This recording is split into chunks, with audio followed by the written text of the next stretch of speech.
के ChatGPT को मोडलबाट कुनै गेम पनि बनाउन सक्छ। वायाप्स मैले यहाँ ट्राई गरेको छु। ग्रिड स्नेक भनेर मेरो एउटा माइन्डमा आइडिया आएको थियो। ग्रिड स्नेक तपाईको त्यो पहिला बटमवाला मोबाइलमा एउटा गेम आउँदैन थियो, त्यो स्नेक गेम भनेर, त्यहीको बारेमा मैले भनेको छु। त्यसले भनेको मलाई थाहा छ ग्रिड स्नेक भनेको मलाई के छ।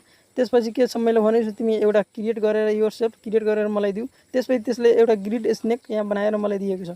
त्यो ग्रिड स्नेक तपाईँ यसलाई रिस्टार्ट गरिदिन्छु तर यसमा कुनै लेफ्ट राइट अप्सन छैन र स्पिड कन्ट्रोल गर्ने पनि अप्सन यसमा छैन। यसलाई ब्याक गरौँ र फेरि मैले यहाँ भनेको छु एउटा राम्रो खालको दिनु। यसमा यहाँ लेफ्ट राइट गर्ने यसमा सिस्टम छैन। त्यसपछि त्यसले एउटा बनाएर यहाँ दिएको छ।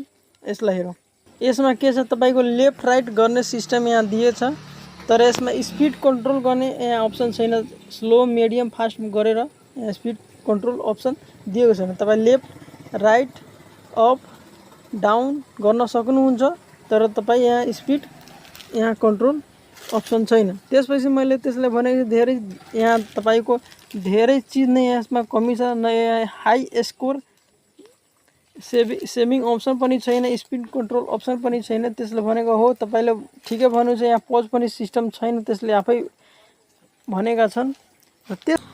त्यसपछि ChatGPT को नौटङ्गी यहाँबाट सुरु हुन्छ तपाईको। यसमा यहाँ तपाईलाई यहाँ लुपमा पारिरहन्छ र एउटा पनि रिस्पोन्स राम्रोसँग दिँदैन। भन्छौ के गर्छौ के जसरी भए पनि मैले यसमा आधा घण्टा जति यसरी यसलाई पेर्दै उनले लास्टमा एउटा रिस्पोन्सलाई राम्रै तरिकाले भने कि यसरी तरह गेम बन्छ भनेर यो अप्सन हेर्नु भनेको छ। यहाँ पार्ट वाइज भनेर त्यसले भनेका छन्। यो सबै पहिला म यो दिन्छु ग्रिड स्नेक भनेर दिन्छु, त्यसपछि एप कोड दिन्छु, त्यसपछि SRC मेन कोड दिन्छु, यसरी गरेर नै भनेका छ। त्यसपछि मैले भनेको के भनेको छु, त्यसपछि के भनेको छु, त्यसो भए मेन एक्टिभिटी किटी को कोड दिनु।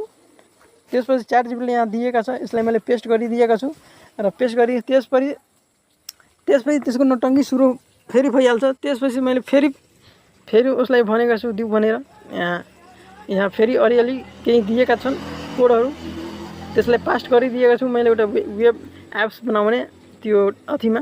त्यसपछि फेरि त्यसले ल्याङ गर्न थाल्छ के, ल्याङ गर्दै एउटा दुईटा दिइरहन्छ, एउटा दिन्छ, फेरि गर्छ। फेरि लास्टमा के भन्छ कि तपाईले जति पहिले मैले कोड दिएका छु त्यो सबै के छ त्यो एरेन्ज रूपले छैन र त्यसले धेरै इरो गर्छ र त्यसलाई सबै मेटाऊ भनेर त्यसपछि मैले सबै मेटाइदिएको छु। यहाँ तपाईँ हेर्नु स्क्रिनशट हेर्नुहुन्छ, सबै मेटाइदिएका छु।